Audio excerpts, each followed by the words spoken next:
Mark. So I'm Joshua Page. I'm a husband, a father of two young boys, and we took guardianship of our niece back when COVID started in 2020. I'm an electrician by trade, and getting the kids involved with the trades has been a huge passion of mine, like you said, for over 5 years now.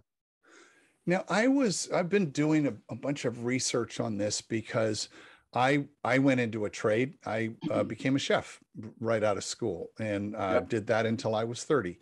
And the teaching of trades, I found the first trade school came out in 1881 up near where you are. So Okay. this idea of actually going to a school to learn a trade as opposed to apprenticing under, a family apprenticeship or something like that, has been around for a while. What was it that lit you up about this idea? Well, it's got a short story behind it, but when I was younger, I always liked the animatronics and the makeup in the movies. And I Oh, wasn't good at school, yeah. and I knew I wasn't going to college. So I heard about this school that you only had to go to school actually 2 weeks out of the month. The other 2 weeks were in a trade. And I was like, yeah, sign me up. I didn't like Yeah. school. So when I went to that trade school, I actually went in for cosmetology. And when I found out what Hold it, back up. Cosmetology? cosmetology, yeah, this Okay. this guy as a Okay. cosmetologist. I love it. Keep going. So, so I went in for cosmetology, but then I soon realized I couldn't picture myself doing French tips, French braids, and manicures for the rest of my life, and said, "Yeah, Okay. that one's going to not Okay. going to happen." Um, but I tried to get into plumbing. I actually failed out of plumbing. I had a lot of friends that were in electrical, and I was like, "Yeah, I'll go into that trade." It wasn't really until senior year that I was like, wow, I really need to figure this out. My Okay. mom passed away when I was 13. I ran away twice. I was living in the breezeway of my aunt's house, and I was like, Oh, I need to figure things out. yeah. Yeah. So school wasn't easy. I was suspended 3 times every year except for my senior year. And when I got out my senior year, that's when it really clicked, right? That's when things really clicked for me. And I said, I'm going to do this thing and I'm going to be an Mm, electrician. And I went to work for a big company.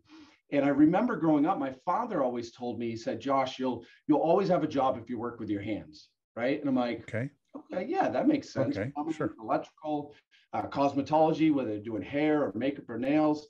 And I'm like, okay, that's what we'll do. And so it took me a while, but the great thing about the trades is just being able to work with your hands, being able Mm.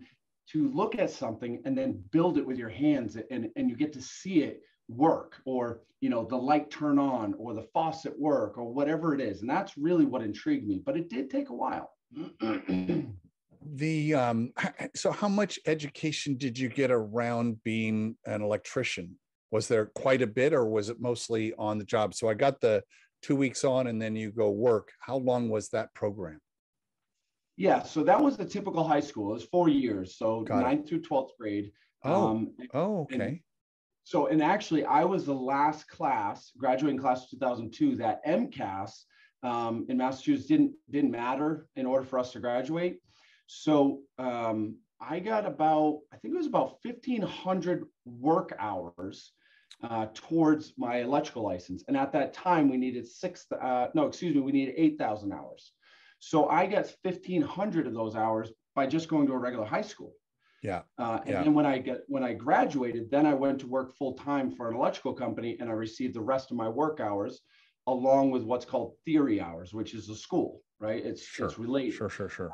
And now you need 600 hours to become an electrician in Massachusetts. So I was able to get those hours through the company as well. What's been really interesting, I think, to all of us is during COVID, we've seen that there's this, I think they call it the great retirement or the great migration of people, leaving office jobs, doing other things. And, you know, there's a huge labor turnover, and there lots of businesses just can't be open because they can't find workers. And I think you were talking about There is the other phenomenon is because everybody's at home all the time. They're like, gee, I had to fix this roof, or I had to add a new house, or I add a new room, or whatever it is. So there's been an upsurge in business for you guys, for the trades. Has there been like a very definitive industry outreach to get people interested in coming in to work in the trades? In my opinion, no.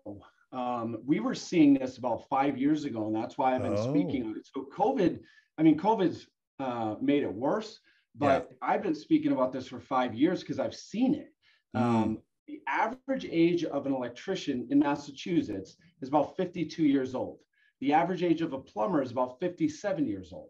So that was 5 years ago. Right. And I knew we were going to, we're heading in a direction where these electricians, plumbers, carpenters, all these people are going to have to retire at one point. But where's the young generation coming up? How come no one's coming up into these trades? And that's why do you think that is? I mean, you ask a great question. Is it the money, or is it they feel? I mean, the money would be one. I know the trades are very well paying once you get in. You get in through up to journeyman and stuff. Is there some stigma around trades?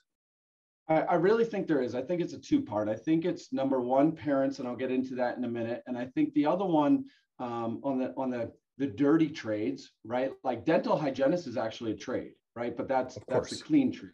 So the dirty trade, the electricians, the plumbers, the welders, the carpenters, I think we have that bad stigma on us. Like we show up at, it's dirty pants or dirty shirt or ripped, or it's just that construction worker, right? And everyone looks at that, right? And either you're like, yeah, I want to do that, or I don't want to do that, So I think that has a stigma. The other, I think, major one is really, it comes from the parents, right? So if they went to college, they're automatically going to push their kids to college. Sure. And, if they don't know what their kids should do, they just know that they need more education. So it's like, why don't you take a night course, or why don't you take night classes? If you don't know what to do with your life, do this. So I think that is just ingrained at such a young age, that you got to go to college. You have to get good grades. You have to go to a 4-year college. Otherwise, you're a loser. You're never going to make it in life unless you go to college. And that's really, really untrue.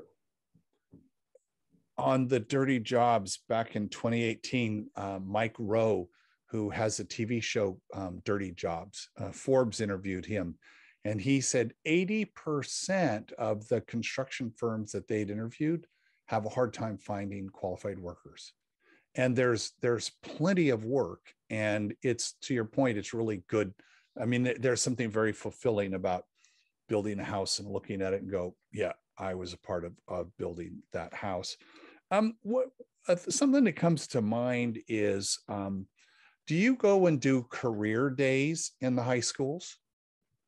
Absolutely. I've been doing that for about 5 years. I think I have 3 scheduled this year. And I do that. It's about, I think freshman year to like junior year. So they ask for electricians to come in, or, financial advisors are asking for all these people. And I love it. There's actually one that I'm doing in April that they're doing almost like a career fair. Yeah. It's almost like a home expo or something. And, we're going to have a table there, and I'm going to talk to them about being an electrician and getting involved in the trades. And to be honest, Mark, I'm an electrician, but I really feel like I'm the speaker for the trades, almost like in Dr. Seuss with the Lorax, he's a speaker of the trees. To me, I'm the speaker of the trades. I don't care what you do. I just wanted everyone to know that college is not the only option, and that the trades need you. So whether it be a plumber, an electrician, a hairdresser, a welder, it doesn't matter. It's just another option out there for the kids that were like me. We didn't fit the mold. Right. I knew I wasn't going to college. We didn't have the money or the brain. And I was always good with my hands, and there's a huge part of kids that just aren't going to fit that mold. And I think everyone just puts them there, and they're forced to, but maybe they don't want to, or they struggle. But the trades, our best kids that we've seen growing up are the kids that are climbing trees or fixing their dirt bike or fixing their cars or tinkering with things. It's always the ones that they're working with their brain, but they're using their hands. Two things come to mind. One is we had Professor Dr. Garrett Grouse on the show June last year, and he runs a program around the world called Kidzania. And imagine taking a building the size of a Costco, an empty warehouse, and then building a city, in a kid-sized city inside of that. And then all the jobs, the firemen, the auto repair, the gas, every job is run by kids. And that's called Kidzania. And there over 90 million kids have been through that program in the last 20 something years. And they get an opportunity to see, it doesn't matter if you're a boy or a girl, you can work in an auto shop. Doesn't matter if you do this or that. So they're kind of breaking down all those bias that, again, that you're talking about parents putting on the kids, of course. So that's one thing. They're not very big in the United States. They're all over the world, but there's like 2 in the US. Mm-hmm. So I love that model. So we give kids the opportunity to go look at a bunch of different things, go try. Who knows what it might be that you like. The other is here in Santa Barbara, we have a thing called Partners in Education. And 20 years ago, we decided as a community that every 4th grader should have a computer in their home, no matter who you were. And we've got a huge service sector, can't afford it. We got cable and internet donated, and we got all the businesses, as they turned over their computers, give the computers to us. We took them up to the boys' camp where the kids were incarcerated for one thing or another, and they learned computer repair skills so that when they came out, they had a trade. Right? They could go in and do IT jobs and have this. I think, to your point, there's this sense of, instead of feeling like, oh, I can't do anything, I'm not going to go to school, I'm not going to, instead of, oh no, I can do this thing, and I can do this thing really well. So talk about the pride that comes from finding an alternative to college career that maybe we don't amplify enough. Well, see, the college is not the only option. I just think it never gets on the ballot form, right? So, kids growing up, it's either, okay, you got to go to college or you got to go to military. I don't know many parents that push their kids to military. They'll support them, but I don't know how many are saying, you know what, you should go to the military, right? It seems like everyone's really sad on that point, but they'll support them. And I support the military 100%. So, you've got a few options. The kids that graduate are going to go get a job, just a regular old job, or they'll join the military, which is fantastic, or they'll go to college, or they'll stay in their mom and dad's basement. Like there's no other option. Well, there is. The trades is that other option. You talk about the sense of pride, and I'll tell you exactly what that is. So when we get a pile of material, right, we get a box, a switch, a wire, and a light. And using our brain and our hands, we can put those things together, and all of a sudden, our lights are on. That's instant gratification. And that's what every kid wants these days with all the video games and iPads. Yeah. That's what they thrive on. You can't get it any better than this. A plumber, same thing. You get pipes, a sink, a faucet. You put it all together. Once you learn that skill, you put it together, and there's nothing better than turning that faucet on and the water comes out. Right? For me, it was cooking was the same thing. Because I could take raw ingredients and I have a blank slate and I have flour, water, yeast, sugar, and boom, 2 hours later, I've got a beautiful loaf of bread. And which I missed when I got into software, because it took a year to get someone to say, hey, I really like that thing you programmed. But it was a year later, right? So there's something about that. What would surprise us, or what has surprised you in the last 5 years as if you've been out evangelizing this career path? I would have to say the amount of people that didn't even think of becoming a nail tech, a hairdresser, a welder. Did you know that underwater welding is actually a trade that gets paid extremely well?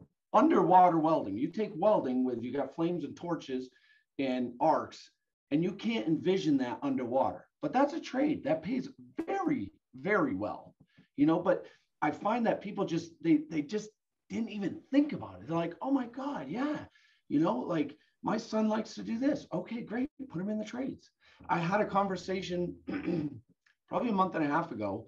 Her son was 24 years old, didn't really know what he wanted to do. And she openly admitted, she said, you know what, I told him to take some night classes because he didn't know what to do. And I'm like, what does he love to do? What is his passion? And she said, well, he likes fixing things. I'm like, oh. So, you know, why don't you go interview with an electrician or a plumber or a carpenter or somebody in the trades and see if he likes it? You know, you're never going to know unless you get there. I had not the trades talk, but I had a client of mine that was talking about his son growing up. He was never good at school, wasn't good with homework, played video games all the time. And I said, wow, you know, what is he doing now? And he said, you'll never believe it. I said, what? He was like 23, 24. He said he lives in a 12,000 square foot mansion in Vegas with 10 other guys. And all they do is tour the world, setting up video game conference centers where all these people come in and play video games.